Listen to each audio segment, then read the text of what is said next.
Our guest today is the chairman of the Illinois Commerce Commission. He was appointed by Governor Pat Quinn 11 months ago. Our guest today is the chief regulator of Illinois investor-owned utilities in the areas of electricity, gas, water, and telecommunications. Prior to his service on the commission, he served as First Ward Alderman on Chicago City Council. Our guest today earned his undergraduate degree from Dominican University and his law degree from George Washington University. Ladies and gentlemen, the chairman of the Illinois Commerce Commission, Manuel Flores. Manny?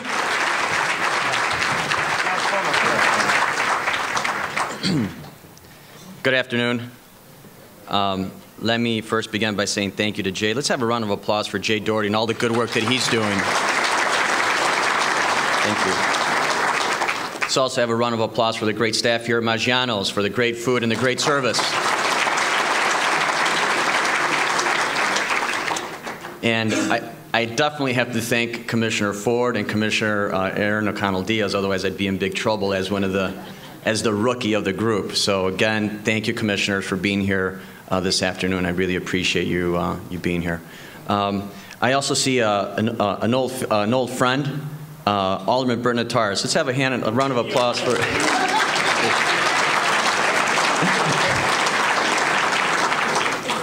You know, I remember as a freshman alderman a couple of times. You know, sometimes I was very impatient, and so I would introduce legislation. I see one of our commissioners there. No, really?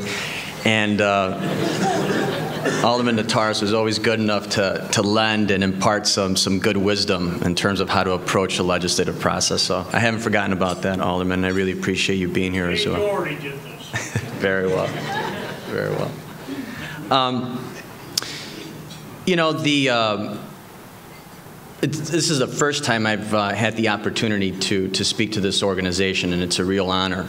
I served in the Chicago City Council for almost 7 years, and it is an experience that I'll never forget. It was one of the best jobs I ever had, and you know, it really gave me an opportunity to really understand and develop a sense of what public service really means. I was a political science major in college. And there were some times when my dad would ask me, well, are you really going to use that degree? How's that going to turn out for you? But I could honestly say that I was able to use some of those lessons. But there's nothing like being able to actually work with people, especially in real life situations where you realize what are the things that are most important to folks, whether it's the importance of opening up a local grocery store like the Dominic's that we put on Chicago Avenue in Damon, which I'm very proud of. Mike, you helped out with that. Or whether it's helping a mom. I remember this experience, one that was very humbling, and where I actually also learned a lesson about not being judgmental and to really think and to put yourself in somebody else's shoes. I'll share this story with you just to make the point. When you're in the city council, you have the opportunity to go a lot of block clubs in the summertime. That's a Chicago tradition. And it's a lot of fun. It's also an opportunity to really see the residents relax, and it's in a family environment. But I remember on this one occasion, I had a mom come up to me, and she had been working all day, and you could tell that she had put in a full day's work. And she pulled me to the side, and she said, Alderman, my son is going to college, and I need a computer for my son. Can you help me? And I must confess that for a moment there, I had allowed some doubt to creep in, and that I thought that perhaps this was just a call for money that I didn't have at the time. So what I did was I asked the mom to come by on ward night to bring her son, that I wanted to meet her son, bring in the transcript for college, and bring in the report card from school. I figured if it was true, we would have a good moment together. Well, Monday comes, and Mom was there with her son. I was pleasantly surprised. I said, wow, this is good. Go in the conference room, we meet. Her son was a very impressive young man. Opened up the letter from Lane Tech High School. All A's, I think 1 or 2 B's. Then it gets better. Opened up the letter. I got to the letter for the college admission. This young man was going to MIT. MIT. This is a young man who was raised by a single mom, who she raised 4 kids, humble family. She did it on her own. She did a great job. Needless to say, that was one of those moments where I said, Manny Flores, don't ever again jump to any conclusions. Put yourself in somebody else's shoe. And you know what? It was great to buy him a laptop and all the software to send him to MIT. Those are the kinds of lessons that really fired me up in going forward in my public service career. During that time, I got involved in a lot of economic development initiatives. And that is where my passion for energy, technology, and natural resources developed. It was projects like the Green Exchange. I don't know how many of you ever heard of the Green Exchange. Some of you have. The Green Exchange is a lamp manufacturing company, the Cooper Lamp Manufacturing Company. I know some of you have heard this story a million times, but you know, it's part of these are experiences that led me to this point in my career. You know, Tom, we were just talking about the importance of jobs and how to grow our local economy. The Green Exchange was a situation where, or I should say the Cooper Lamp Company was a situation where for more than 50 years, this lamp manufacturing company, well-respected manufacturer in Chicago, was no longer able to compete with their Chinese counterparts. China was making the lamps for a fraction of the cost. This company was a local job provider. At the height of its operations, they had hundreds of jobs. At the time that I got the call that they were shutting their doors, they still had about 100 people employed. These were neighborhood people. And I thought to myself, well, what are we going to do to replace these jobs? What are the options that we have? And didn't look very promising. It wasn't until we discovered that we were able to tap into things like clean energy, clean technology, innovation, to actually come up with a concept that would result in the city's and perhaps even the nation's largest first clean energy mall. That would include the largest retrofit, commercial retrofit, using leadership in energy and environmental design, platinum. That's a very high standard and something that in Chicago we should be very proud of. But most importantly, again, what we're doing is we're creating jobs. We looked at a challenge and we turned it into an opportunity of promise. And I'm proud to say that that project is still moving forward. The same thing what CHA is doing every day, day in and day out. Let's have a round of applause for the Chicago Housing Authority. I'm going to tell you why Louis Jordan is doing an outstanding job. You know, we had an opportunity to partner up on a project, the redevelopment of Lathrop Homes. It's a public housing complex.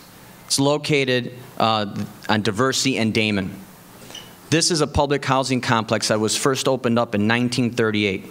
My understanding is that Eleanor Roosevelt herself was there for the ribbon-cutting ceremony. And even for its time, Lathrop Homes was very advanced in the way that it was laid out. You had some of the best and brightest. Jens Johnson was one of the architects involved as well as others. What we're doing now, though, at Lathrop is figuring out with a new revitalization concept that not only will provide an enhancement in the quality of housing, but also to use a new framework, a new paradigm whereby we can better train, better educate, provide better services, and then provide actual jobs. What's exciting about this project is that it is again tapping into energy, technology, and water. Things that right now, subjects that are extremely compelling, and all of you know the challenges that we face with resource scarcity, but also the opportunity that comes along with that. I'm proud to say that at Lathrop Homes, we took that opportunity to now adopt leadership in energy and environmental design, neighborhood development, gold as a baseline. What does that mean? Well, let me just tell you, that would be the most innovative public housing redevelopment of its kind in the country. And again, it's here in Chicago. Now, it's not just the accolade or the opportunity to be able to say, well, we're the best, but it's really in the promise and in the jobs and the opportunity that it provides for everyday people. Lathrop Homes turns out to be, it's only 5 blocks away from the Green Exchange. So it is rethinking about how it is that we are helping shape and build communities. So how is that connected to the Illinois Commerce Commission? You're no longer the alderman, Manny. You said it, Joe Moore. Once an alderman, always an alderman. Well, let me tell you how it's connected. The Illinois Commerce Commission is in charge of regulating for the entire state of Illinois electric, gas, water, telecommunications. Those are all of the things that you need to be able to achieve and accomplish the kinds of projects that I just referenced. We have an opportunity to work with large utility companies, ComEd, Peoples Gas, Ameren, and others, in shaping policy, making sure that our infrastructure is secure, that it's there for people when they need it, whether it's light or gas or water, but also to make sure that what we're doing is balancing the interests that these companies have with also what is right by the consumer. And I can tell you that it's not easy. I play an adjudicatory role. And so before I continue, I kind of got ahead of myself. I should also probably say that the comments I make here are my personal comments and should not be perceived as the way that the Illinois Commerce Commission is going to rule on. So utility companies, please listen to that. But look, it is a job that is a lot different than the legislative role that I played. As a regulator, you hear legal cases. Anytime that a company wants to change its business plan that may result in some kind of a change to the rate that people may be paying for electric, gas, or water, a case has to be made for it. And the commissioners decide, after hearing the case and the evidence, we have to make a decision. So we have to apply the law, but we also have to make policy. We're taking a look at what is happening right now in the area, in particular in the area of energy. We are, I'm sure many of you have heard the smart grid term. What is smart grid? Smart grid is the modernization of the infrastructure, electric infrastructure, the lines, the wires. But it's also infrastructure that includes smart meters, new technologies that can actually better inform a customer about their electric usage. Some of this technology is also important because it also allows the companies to better understand the flow of electricity. It also allows for them to identify where there may be weaknesses in the system and how to address those weaknesses. However, this stuff is not free. Someone has to pay for it. And what we're also discovering is that these technologies are very new. Some technologies are so new that we really don't know what the full results are. And that places a responsibility on the commissioners and other commissions throughout the country to weigh all of this evidence, to weigh also not just the evidence that is presented in the legal cases, but then what actually takes place out in the field when tests are being done, and then making decisions based off all of that information. But it is the opportunity to evaluate on cases and the policies on these new technologies that we can have an impact, and we will have an impact on our economy here in the state of Illinois. I'm very proud to say, and this credit goes to all the commissioners who've been serving there much longer than I have. The state of Illinois was the first state to actually adopt the Smart Grid Collaborative, even before the federal government. And why should we care? Right now, the federal government has allocated billions of dollars of just in the area of smart grid, enhancing smart grid technology. The state of Illinois was first. We were prescient in making sure that we developed a policy to take advantage of that opportunity.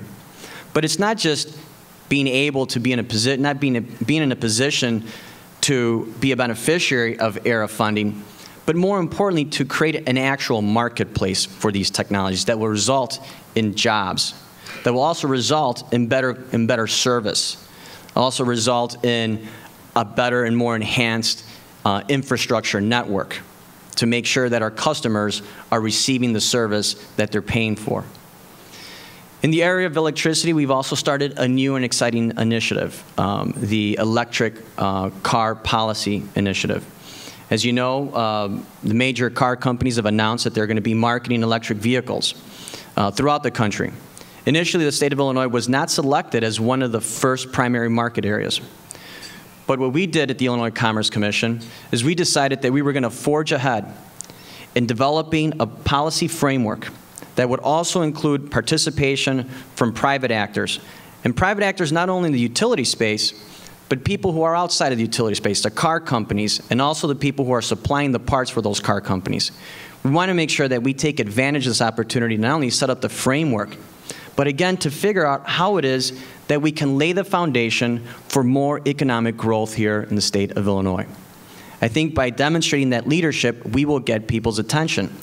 And I'm happy to announce that just recently General Motors, Chevy, announced that they're going to be rolling out with the Chevy Volt here in another year or so. So there will be an opportunity. In fact, I don't know, Susan, did you get a chance to drive the... Josh did. It was pretty cool, right? Not too bad. I also got to drive one of the Chevy Volts, and I think the commissioners also did as well. But again, what does that mean for the region? I believe it means more jobs for us. What are some of the other things that are going on that all of you should have on your radar screen?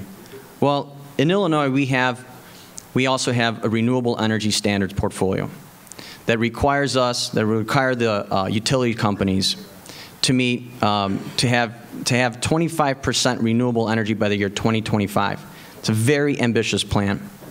What does that mean? Again, we're going to be dealing with some very challenging decisions about how to balance the costs, how to create opportunities to actually make that happen. There are some growing pains, frankly. But we shouldn't look at the glass half empty.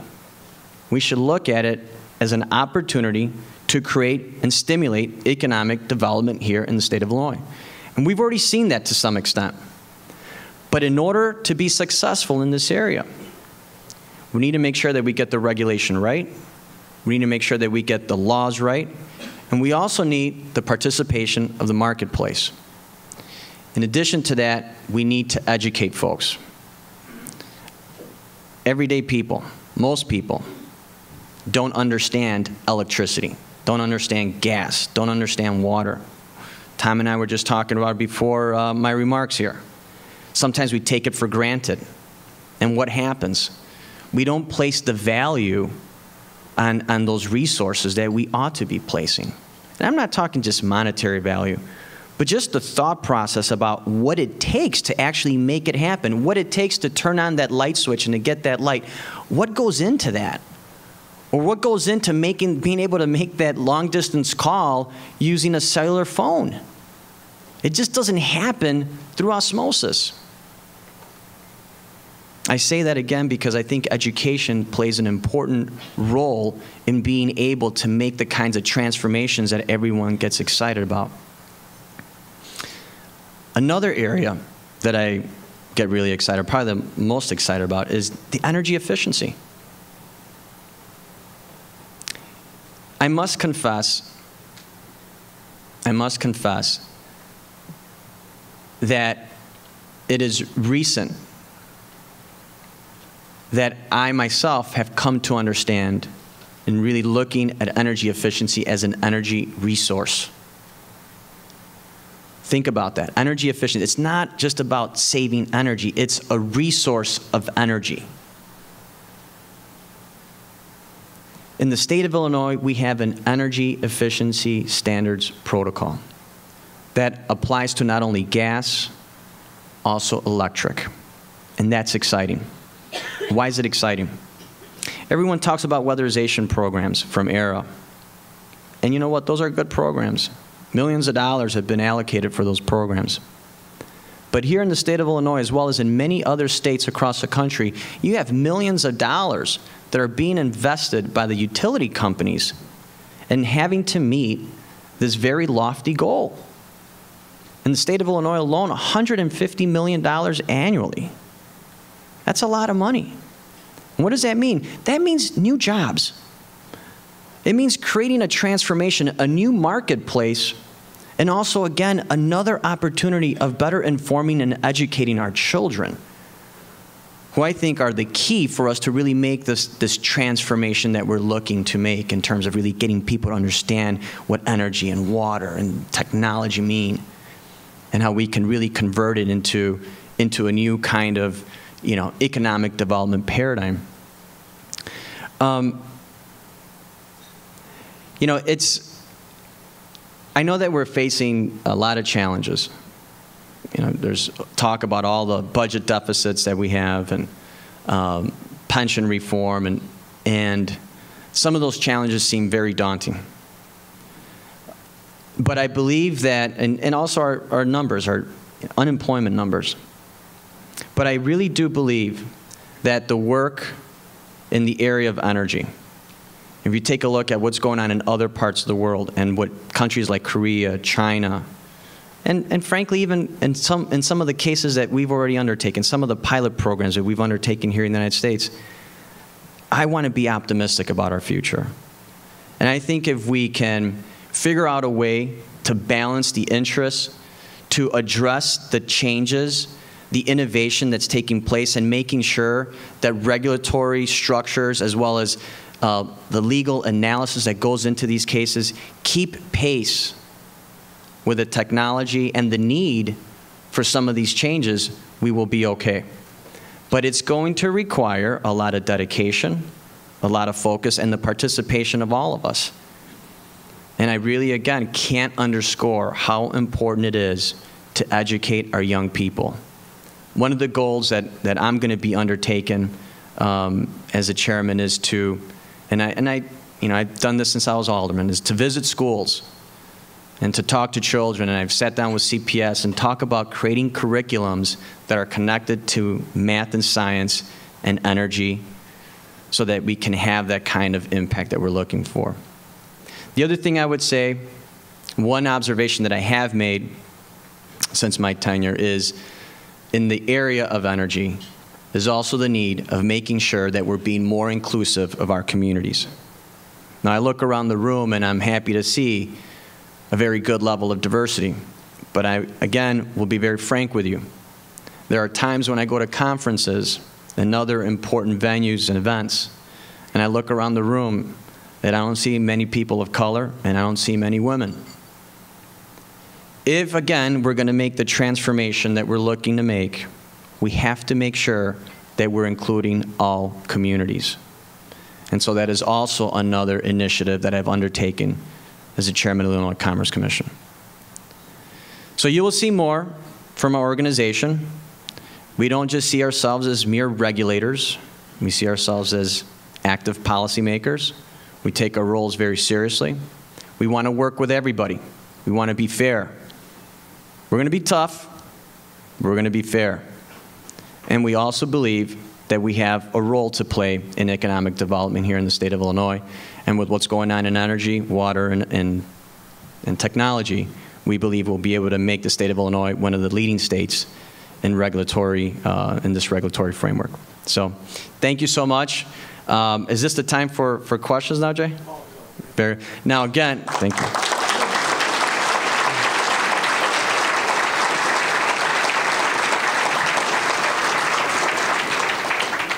Now, I can't answer questions concerning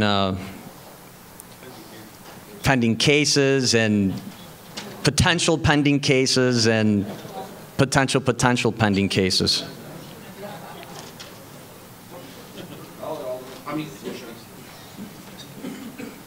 All right, here we go. Where's young Ginny? There you go. All right. First question.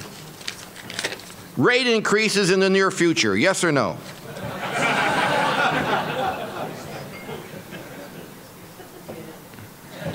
Good answer. No, time out. There's a camera. I can't answer that question, guys. I mean, look, it's again just to stress how the Commerce Commission works. we play an adjudicatory role. You know, people have to come before the commission. They have to petition the commission. There is a very legalistic framework, and the decisions that we make have to be based on the evidentiary record. So,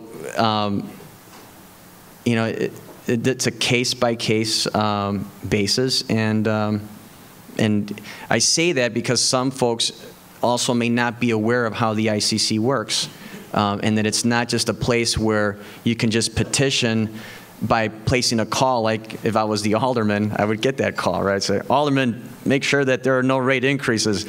As alderman, I would be able to say, I'm with you. I'm a judge now. So it's a whole different framework. But it's important that people understand that the ICC it's an adjudicatory process. Glad to see that you learned a lot in the City Council. All right. Speaking of the City Council, we have a question here from your mentor. This may take a while. Former Alderman Bert Notaris. You ready? You want to take some notes? Here it comes.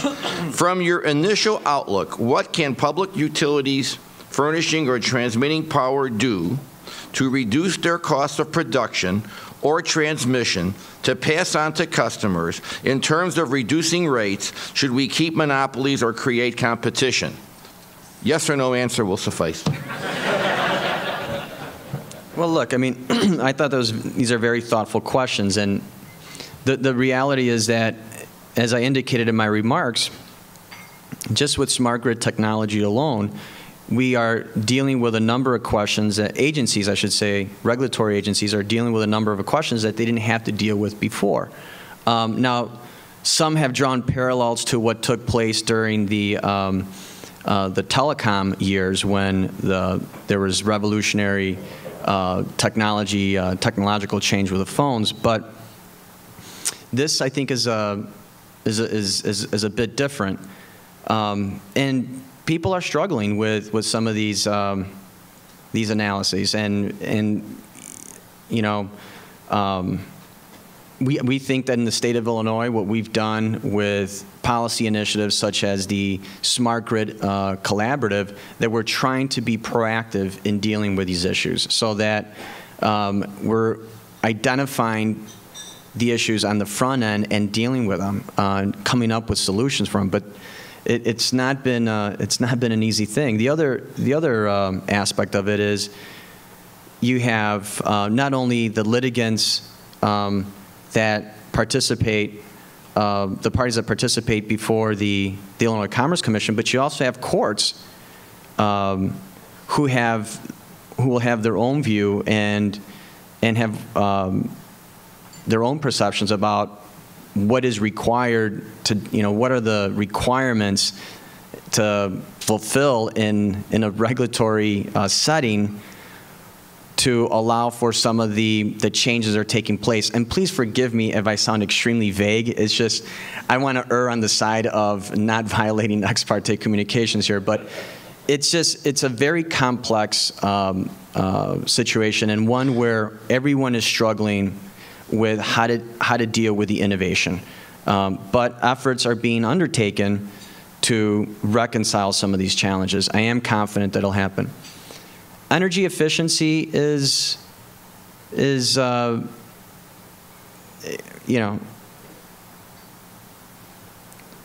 part of the answer to the question. And again, please forgive me for being vague, but I will say that energy efficiency is something that can benefit everybody. And so I'll leave it at that.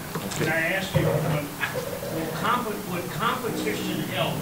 Well, look, the state of Illinois is a deregulated state, so you have a competitive marketplace. You have a number of different. You just don't have. And for instance, in gas, you just don't have Ameren, Nicor, or People's Energy. You can get your gas from other providers. They're called alternative retail gas suppliers. And same goes for electricity. It's not just ComEd, and it's not just Ameren or Mid-American. You have a number of different companies that are providing for these services. And we are starting to see an increased level of participation, particularly in the industrial and commercial, but that's been going on now for some years. I think the trend that you're going to start to see now, and something that we are looking forward to, is increased participation in the residential space. The residential space has been slower to adopt the alternative, more of the competition in the marketplace. You know, you're a pretty smart fellow. Well, thank you. Thank you, Alderman, for the comment. Okay, the last question is from Joy Saxon, City Club board member. When will the Lathrop homes be completed? But they're done already. Well, it's we've just started the process where the development team has been selected, and so now we'll see about another year of meetings and planning, and I hope I don't put CHA in a tough bind here, but next year we'll be breaking ground. I'm looking over the 2 years or so. Okay, I'll give you a year and a half. We'll compromise. We'll break ground in a year and a half. Very well. How about a round of applause for our speaker?